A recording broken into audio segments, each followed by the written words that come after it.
আসসালামু আলাইকুম রহমতুল্লাহি বারাকাতু। আশা করি সবাই ভালো আছো। আমিও ভালো আছি। তো আসলাম ছাগলের ঘাস কাটার জন্য। এবার শীতের সময় বেশি একটা ঘাস হয় নাই। শীতের সময় বেশি একটা ঘাস বড় হয় নাই।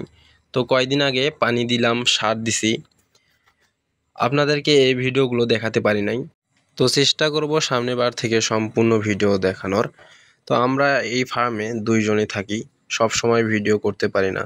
আমাদের ফার্মে অনেক কাজ আছে, সেগুলো আস্তে আস্তে আপনাদের দেখাবো ইনশাআল্লাহ। তো আপনাদের সাথে গল্প করতে করতে আমাদের ঘাস কাটা শেষ। তো আমরা যাচ্ছি এখন ফার্মের দিকে। ফার্মে গিয়ে দেখাবো আপনাদের আমাদের ছাগলগুলা, কতগুলো ছাগল আছে। তো আমরা আসলাম ফার্মে। দেখতে পাচ্ছেন আমাদের ছাগলগুলা, ঘাস দিলাম। তো আমাদের এই ফার্মে ছাগল ছিল 35টা, সব বিক্রি করছে। বিক্রি করে আর আছে 16টা ছাগল আছে, আর 4টা আছে ভেড়া। তো এগুলোই আমাদের ছাগল। এগুলো জাত অনেক ভালো, এই জন্য এগুলো ছাগল আমরা পালন করি।